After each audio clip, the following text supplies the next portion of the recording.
Hi friends, I wanted to talk to you about the um, children who want to move and they want to learn. They can't sit at one place and learn. So the thing that they need most to learn is movement. When my son was little and he would sit and study, I would tell him, cross your legs, sit with your back straight, focus on what I'm telling you. Don't move your fingers, don't fidget around, keep your feet steady. Why are they moving so much? Why are you fidgeting with that thread in your hand?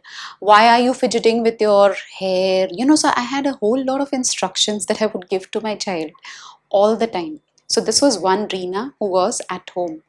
Then there was another therapist, Reena, who was at a therapy center. And I would tell parents that, if the child is not wanting to sit at one place, allow him to move, let him move around, and it is okay. You don't have to ensure that the child sits all the time. And then one of the days, I thought of listening to my own self because I was only talking. I was not really listening to both the parts in me. And then one day, when my child was not paying attention, he was not learning, he was not focusing, and I kept giving instructions and instructions and instructions, and all that he did was yawn, lean, like he was not focusing. And that's when it stuck to me that Reena, if you can tell everyone else that they need to allow the child to move around so that he can learn, what stops you from giving permission to your own self so that your child can move and learn? Oh, it took a lot of time for me to realize this, that I was playing two different paths. And then I gave myself the permission to allow my child to move and learn. I let him be on that skateboard or the wave board while he was reading. I gave him a small little football under his feet so that he could move the football and focus. I gave him, fidget kind of toys so that he could move them while he was focusing. I let him hold on to that pencil and move it around so that he could focus because I realized that was his way of learning. I got a swing in my house. I have a lycra swing in my house. I allowed him to sit in the swing, move around and study. I allowed him to walk and study, and I saw that he was retaining things so much better. Why am I sharing these two paths? Because sometimes it's easy for us to say that you should do this and you should do that, but when it comes to your own child, it becomes difficult. So that awareness is very important. That's the reason I'm sharing this with you, to be aware that sometimes, deep down in my mind, I knew that sometimes there are some kids who need movement to be able to learn and focus. I knew that as a therapist, but to actually implement that as a parent in my own house felt so alien to me, as if that idea was only for parents of other kids, not to my own child. Another thing. So now one parent came to me and she said, "You know what, ma'am, my child is not sitting in the class and not learning. And my therapists and the teachers are saying that he needs proprioceptive input so that he could sit and he could start studying." So I knew that was true. I knew that the child need therapy. I knew that the child need proprioceptive input. But you know what? The reason I'm sharing this is that I don't want to wait that okay, a point will come when his proprioceptive needs are satisfied and that's when I start teaching. No, I can give therapy and I can also teach. Both of those things can happen together. I told the parent that what happens when your child is made to sit and study. He says he's not able to focus, he needs movement. So I said, let the child sit on a therapy ball and let the child focus. He will get to move around, but he will be able to focus. Let him sit on to a tea stool so that he has to sit up tall. A tea stool is a stool which has just one leg. So to be able to sit on it, you need to be able to sit still, or maybe sit enough still so that it doesn't move. I said, let the child sit on an air pillow so that the child gets the movement. So I can make the child sit on a therapy ball. I can make a child sit on a air pillow, on a tea stool. I got a stool made for my therapy center, for my clinic, which was like a stool and it had a rocker bottom below.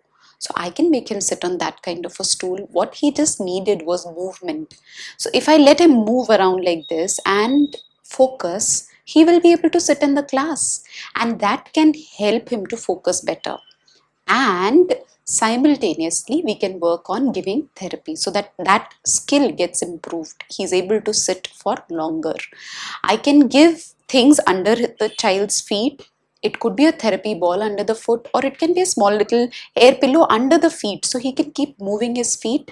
I can keep something like an acupressure, those chappals that come, or I can keep those kinds of pokey mattresses, the green color grass kind of mattresses, not the mattress, the doormat that comes. So I can use any of those things so that the child is getting enough opportunities to move while sitting on it, and gets to move the feet when those things are given under the feet. What I'm only trying to communicate is that it's very important that we do not wait for those needs to get satisfied and then work on sitting tasks. We can do both of those things together, and we need to be open to the fact that my child has to learn to sit, my child has to learn to study, and he can move and he can learn too. Now, coming back to my son, when I realized that my child needs to move and learn, he was around 5 years old or 6 years old. He was very young, I think in senior KG or in first standard. And that's when I allowed him to move. I gave him enough opportunities and enough amount of proprioceptive input so that his needs, his body's needs, are fulfilled. He gets enough of that input so that he can stay steady. The highest amount of movement is the state of stillness. That's what they say. The highest amount of movement is when I can stay in that state of stillness. So now, when I see my son, he's 11 now. I know that he can sit at one place. I know he can focus. I know he can keep his hands quiet. I know he can keep his legs quiet. And now, if I'm working on the fact that he sits and he focuses, he pays attention and he focuses, he sits still and focuses, it's nothing wrong now. All that I'm trying to tell you is when he needs to learn to move, and if your child wants to move and learn, okay, I give therapy, I work on proprioceptive needs, I give enough so that he reaches that state where he can sit still and focus. But expecting stillness in a very young child is not realistic. Today I was talking to a parent whose daughter is just 2.5 years old. And she said, my child can sit for 45 minutes for a speech therapy session. And I said, that's not something that I would recommend. Your child is too little. At 2.5 years of age, I do not expect any child to sit even beyond 5 minutes. Movement is important. The purpose for making this video was to understand that if your child wants to move around and learn, it is okay. Till 6 or 7 or 8 years of age, while I'm giving therapy, and later, as I see the integration happening, he will be able to sit and focus. But by then he feels that it is okay to move around and learn, which is also okay if you're fine with it. But then I can also teach him to be in that state of stillness, because it really helps. It really helps for the child to develop that kind of self-discipline. So I feel it is very, very important to be aware that if my child is having flapping hands, or if my child is moving around, pacing around, I see that as a message that my child is trying to say that I need proprioceptive input.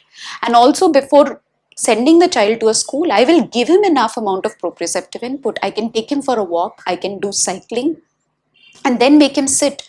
And he may be able to sustain his attention for maybe an hour or 1.5 hours, and then he loses it. And at that time, I would have that, make him sit on a therapy ball, make him sit on that wobbly stool, put the ball under his feet, put some fidgets around where he can fidget. I used to also recommend putting velcros under the table, so that the child can fidget around, under the table. He can do that. So I am giving enough opportunities so that the hands can move, the feet can move, the body can move, but he's still able to focus, and simultaneously working on therapy so that his body learns to come into that state of stillness and be available to pay attention. I hope this was helpful. Thank you.